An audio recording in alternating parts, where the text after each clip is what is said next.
Salut, j'espère que tu vas bien, j'espère que ta vie rock la place. Dans le fond, aujourd'hui, j'ai le goût de te parler d'une série de films qui a commencé dans les années 90, mais c'est ça, j'ai décidé de parler de ça parce que récemment, le plus récent film de la série est sorti quasiment 20 ans après le dernier, sinon plus. Donc, les Subspecies. Donc, récemment est sorti Subspecies 5, Blood Rise. Donc, je l'ai pas écouté encore, il est encore emballé d'ailleurs. Je me dis, je suis en train de vouloir m'y retaper, genre, parce que je fais tout le temps ça. Que ce soit une série de films ou une série télé, s'il y a un nouveau film / une nouvelle saison qui sort, j'aime bien me retaper, genre, la série complète pour me remettre dans le bain un petit peu. Et Subspecies, c'était des films que ça fait quand même longtemps que j'ai regardé. Ça faisait quand même un bon petit bout. Fait que j'ai réécouté le premier, c'est de lui que je vais parler aujourd'hui. Donc, Subspecies, comme ça ici. Ça, c'est le coffret collection. En fait, il y a plusieurs films dedans. Donc, le Subspecies 1, 2, 3, 4, plus l'espèce de spin-off qui était sorti, le Vampire Journal. Donc, je vais essayer de parler de ceux-là là, assez... ben, pas vite, là, mais genre, dans les prochaines semaines, il va y avoir des vidéos qui vont popper sur les subspecies. Donc, le premier subspecies, qu'est-ce que ça raconte? En fait, ça raconte l'histoire principale du vampire Radu. Radu, qui est un vampire vraiment, vraiment dégueu. Monstrueux, et c'est ce que j'aime de lui, d'ailleurs. Mais dans le fond, Radu est comme... Bon, ok, il y a le roi des vampires, qui est interprété par Angus Scrimm, qui est plus connu pour ses rôles dans Phantasm. Donc, lui, il fait le roi des vampires, et il protège ce qu'on appelle la Bloodstone, qui est une pierre qui contient le sang de tous les saints dans l'église catholique. Dans le fond, cette pierre a été volée il y a très longtemps par les gens en Roumanie. Le film se passe en Roumanie. Donc, quelqu'un a volé cette Bloodstone au pape et a donné cette Bloodstone au roi des vampires pour faire une espèce de truce. Une truce, c'est un genre de paix entre les vampires et les humains. Donc, à cause de la guerre, puis dans le fond, les vampires ont aidé les Roumains à se débarrasser des Turcs à l'époque, fait qu'ils ont fait une espèce d'arrangement. Et dans le fond, la Bloodstone fait en sorte qu'il y a tout le temps un peu de sang dedans, ce qui fait en sorte qu'ils n'ont pas besoin de tuer des humains. C'est ça. Donc, le roi des vampires a 2 enfants. Il y a Radu, qui est un espèce de monstre qui est issu de l'union du vampire avec une sorcière. Et on a Stéphane, d'ailleurs, qui, lui, est un vampire humain, genre, en fond, le roi des vampires, c'est aussi accouplé avec une femme humaine. Donc, lui est un entre-deux. Donc, lui est beaucoup plus cool, à la mode, mystérieux, avec des cheveux qui rappellent vraiment... Nick Kershaw. Si tu connais pas Nick Kershaw, je vais mettre son clip de Riddle dans l'espèce de description. C'est vraiment, vraiment chouette. Moi, je trouve ça très cool. Mais il y a exactement la même coupe de cheveux années 80. Tu sais, c'est comme les cheveux longs, mais lissés ici, les cheveux longs là, puis les coupes longues un peu en arrière. En tout cas, mais c'est ça. Tant que Radu tue le roi des vampires pour s'emparer de la Bloodstone et fait comme créer en même temps une espèce de race qui s'appelle, entre guillemets, les subspecies, là, la sous-espèce, qui est comme des espèces de petits monstres là, qu'on voit justement ici, là, qui transportent la femme. Donc, et là, ici, c'est Radu, donc vous pouvez voir, Radu est vraiment monstrueux, blanc avec des espèces de joues bizarres puis tout le kit. En tout cas, je t'en parlerai plus tantôt. Mais c'est ça, en fait. Donc, ça se passe ça. Et simultanément à ça, il y a des étudiantes qui viennent d'Amérique qui arrivent en Roumanie pour étudier le folklore. Donc, ils font comme s'associer avec une jeune femme également de Roumanie qui étudie avec eux autres et qui leur amène voir une espèce de festival en Roumanie, mais qui est très proche du château Vladislav, qui est comme, en fait, le nom de famille de Radu. Là. Et dans le fond, Radu voit ces filles-là, donc les pourchasse et veut les tuer et les rendre vampires. Mais là, les humains, dans le fond, Stéphane et quelques humains veulent empêcher ça, donc c'est un peu l'espèce de plotline un peu générale du film. Subspecies est vraiment très cool. Moi, j'adore ce film-là. Puis le pire, c'est que je comprends pas pourquoi, encore là, tu sais, c'est pas très connu particulièrement ici au Québec. Je sais pas si en Europe c'est très connu. Je sais qu'aux États-Unis un petit peu. Dans le fond, le film est réalisé par Ted Nicolau. Dans le fond, c'est lui qui a écrit et réalisé tous les subspecies, incluant le spin-off Vampire Journal. Ted Nicolau, je sais qu'il travaille beaucoup avec la compagnie Full Moon qui ont justement produit les subspecies. Full Moon, c'est eux autres qui ont fait les Puppet Master, les Demonic Toy, Evil Bong. Ils font des films vraiment low budget, affirmés, là, un peu style quasiment Trauma. Mais au départ, c'était moins pire que ça. C'est comme on dirait qu'ils ont comme pris une tangente qui est vraiment plus goofy. Mais au départ, le film était quand même plus diversifié et peut-être moins intentionnellement goofy, comme je dis. Mais bon, Full Moon font quand même des très bons films selon moi. Je les ai pas tous vus, mais ceux que j'ai vus, il y en avait des intéressants. Puis Ted Nicolas a réalisé le premier Subspecies et c'est lui qui l'a. Ça a été en fait Subspecies, c'est le premier film américain à avoir été tourné en Roumanie après la chute du communisme. Donc, il y a une place quand même assez intéressante dans l'histoire. D'ailleurs, c'est un point que je veux apporter qui est comme super positif par rapport au film.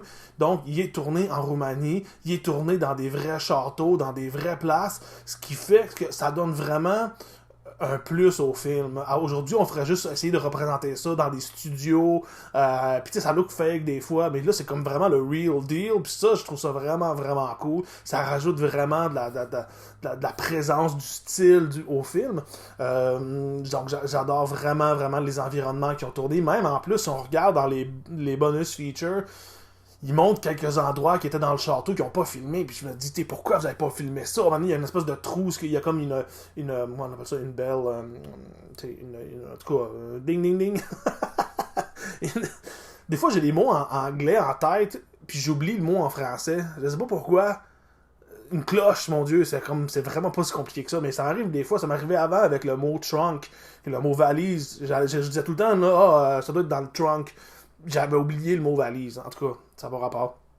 Mais c'est ça, donc la cloche, elle avait tombé du château, puis elle avait traversé les étages, elle avait cassé tous les plafonds / sol.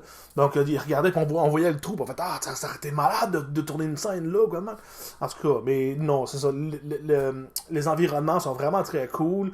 Les acteurs aussi sont vraiment très bons. J'aime beaucoup Laura Tate, qui fait le personnage de Michelle, qui est le personnage principal, qui tombe amoureuse de Stéphane et qui veut combattre Radu.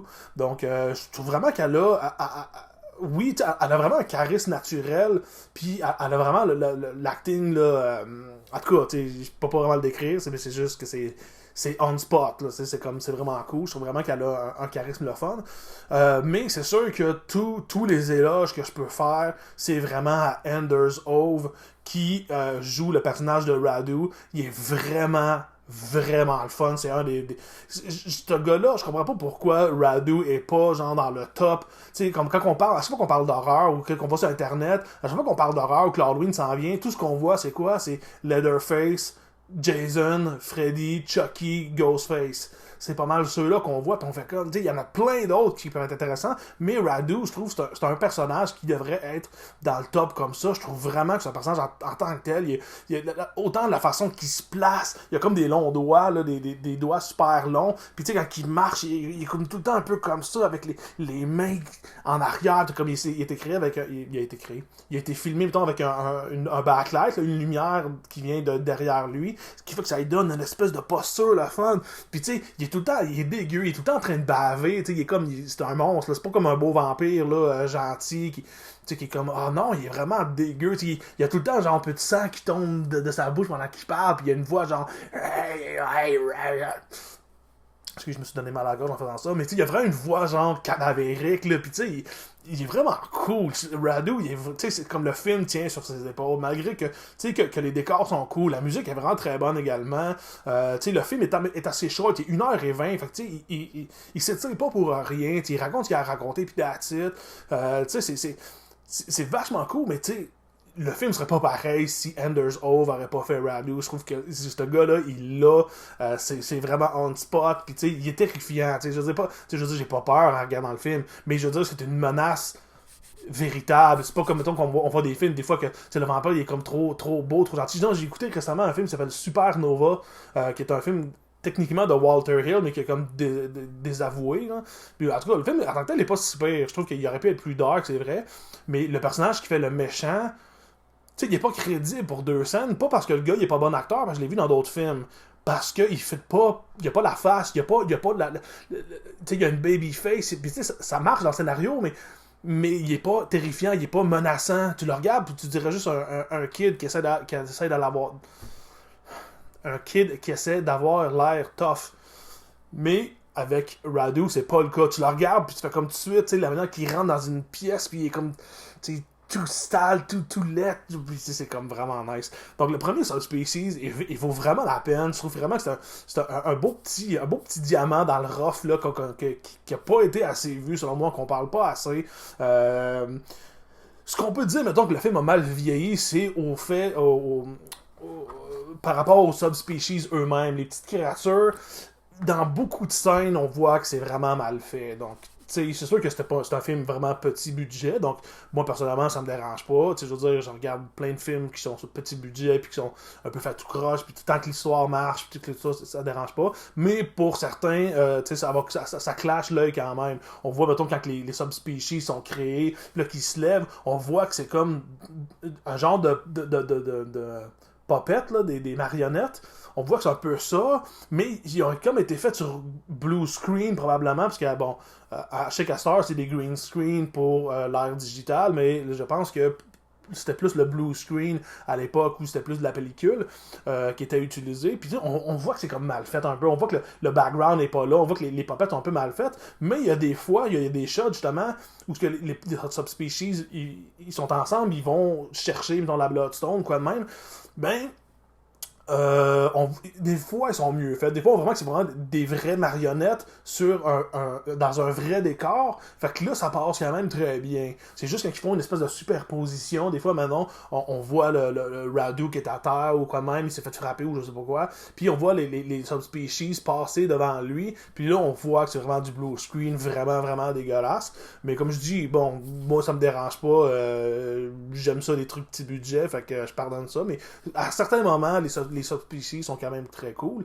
Je sais qu'au départ, il avait filmé des scènes avec des vrais humains dans des costumes pour faire les subspecies, mais le réalisateur a trouvé que les acteurs qui jouaient les subspecies n'étaient pas très bons, ils overactaient, puis ils étaient pas on top, fait que dans le fond, il a décidé de opter pour le marionnettisme. Une autre chose que je peux dire, c'est que la Bloodstone en tant que telle, dans le premier film, est assez ordinaire.